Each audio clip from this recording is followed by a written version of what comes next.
Olá pessoal, tudo bem com vocês? Eu sou o Jovem Sonhador com mais um vídeo para você no canal. Estamos falando sobre Jesus Cristo que veio fazer os seus prodígios e maravilhas, cumprindo a profecia que estava relatada nos livros de Isaías, Ageu e os demais livros dos profetas do Antigo Testamento. Jesus veio trazer a palavra de Deus, a mensagem de salvação e arrependimento, para que o homem se aproximasse de Deus e fizesse uma nova aliança e recuperar o homem do pecado, da prostituição e da corrupção deste mundo tenebroso. Sem mais delongas, vamos ao vídeo. Você algum dia tem parado para pensar ou sentido o desejo de um dia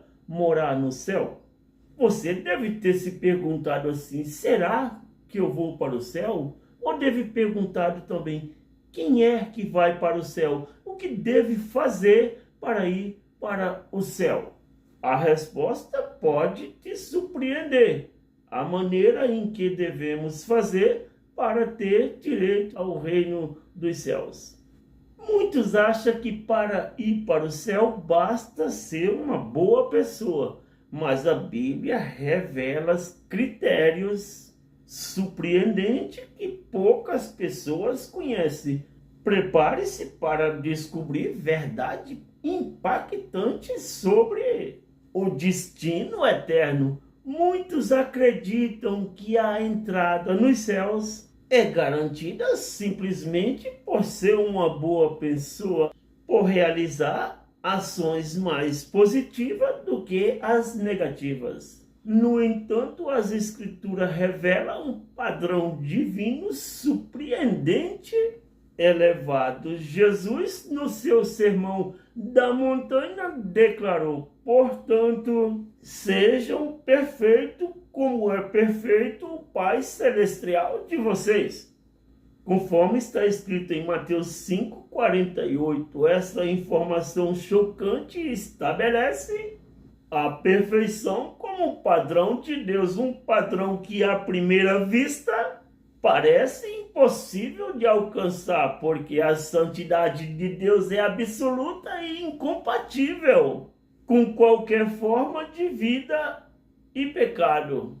Mesmo se consideramos que pequenas falhas são ofensas graves aos olhos de um Deus infinitamente puro, o apóstolo Tiago elucida esta verdade ao escrever: quem obedece a toda lei e tropeça apenas em um só ponto, torna-se culpado de quebrá-la inteiramente, conforme está escrito em Tiago 2:10. Esta declaração enfatiza a natureza integral da lei divina.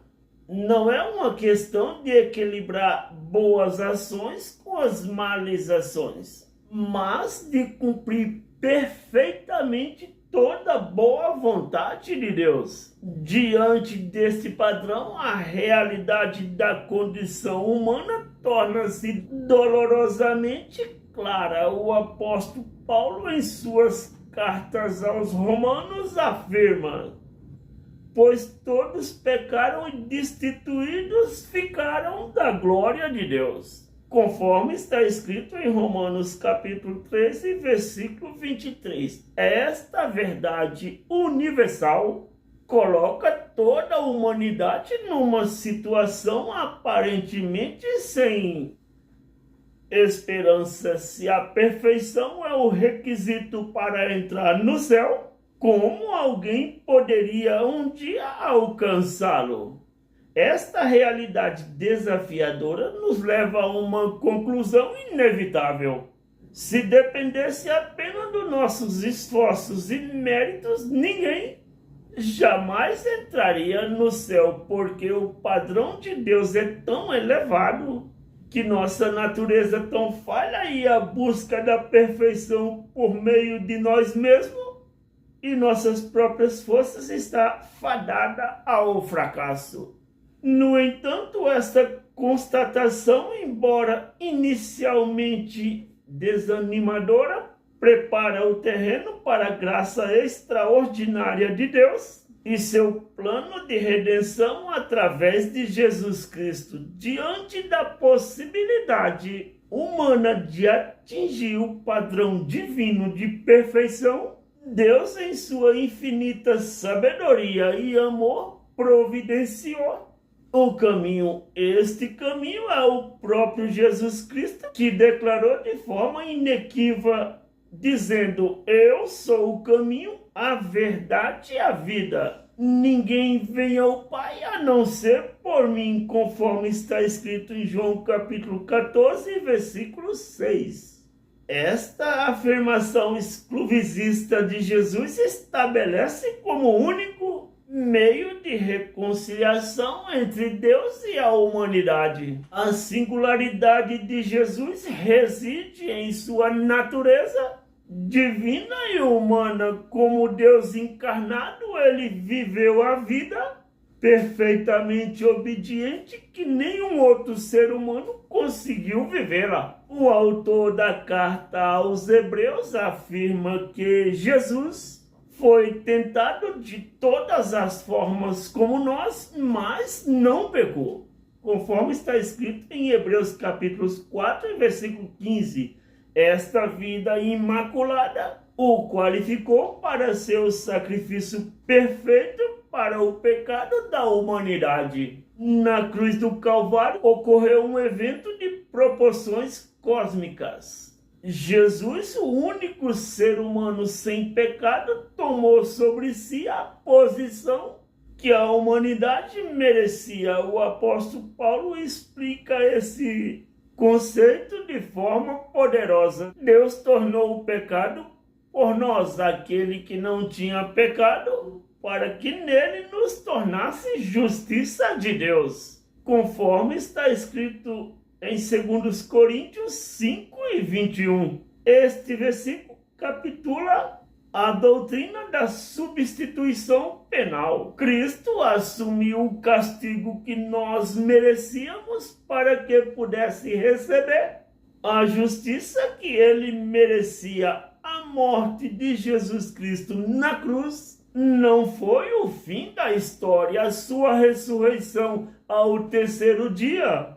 é o selo divino de redenção sobre a sua obra redentora. Ela demonstra a vitória de Jesus Cristo sobre o pecado e a morte e garante a eficácia do seu sacrifício para todos aqueles que nele crê. O apóstolo Paulo enfatiza a importância central da ressurreição. E se Cristo não ressuscitou, é inútil a nossa salvação, assim também como é inútil a fé que vocês têm, conforme está escrito em 1 Coríntios 10 e 14. Através de Jesus, Deus oferece gratuitamente o perdão e a vida eterna para todos que crerem. Esta oferta de salvação não é baseada em méritos humanos ou boa obra, mas unicamente na graça de Deus recebida pela fé.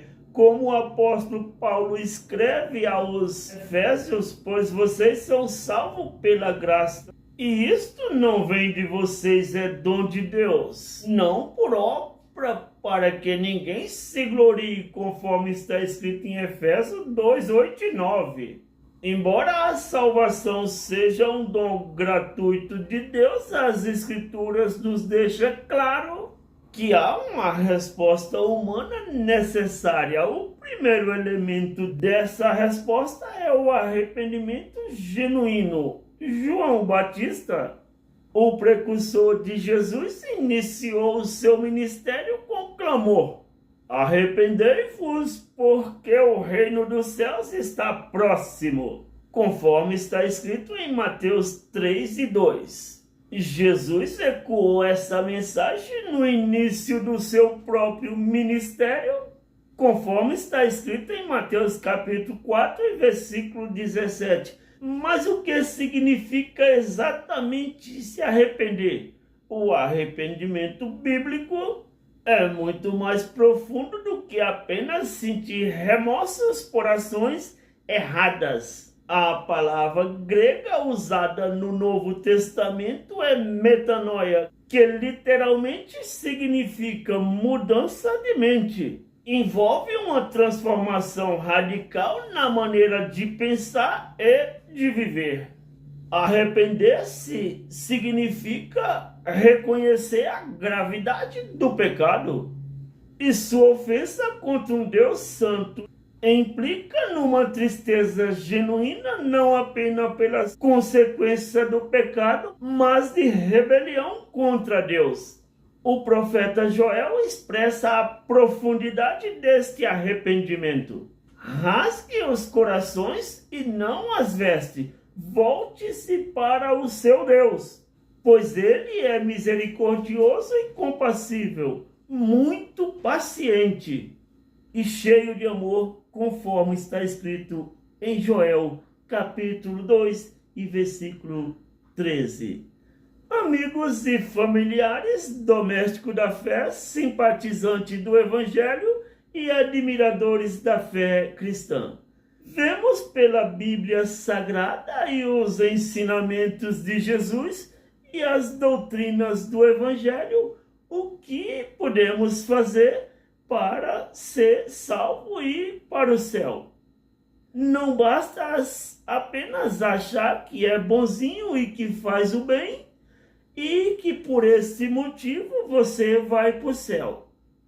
Não fique pensando que os seus atos e as suas obras também podem lhe levar para o céu se você não conhece a Deus e nem a sua palavra e não segue as doutrinas bíblicas, os ensinamentos de Jesus e ainda não conhece também o que é misericórdia. Quando você passar a conhecer o amor, o perdão, a misericórdia e a paz, você vai tornar-se uma pessoa diferente, crescendo no conhecimento e na graça, ao ponto de se tornar um varão perfeito. Portanto, é necessário conhecer a Deus, a Jesus Cristo, seu Filho, ao Espírito Santo, o Consolador, e a palavra de Deus em profundidade e a segui-la conforme Jesus manda. Porque não adianta sentirmos remorsos das atitudes erradas que fazemos, mas adianta mesmo é rasgar o nosso coração quebrantado em arrependimento e pedir perdão a Deus pelos pecados cometidos, e assim Deus te perdoará e você vai ter uma vida ao lado de Deus nas mansões celestiais que estão preparadas para a igreja e o povo de Deus. Foi este o vídeo de hoje do Jovem Sonhador. Deixe o seu joinha, se inscreva no canal e valeu!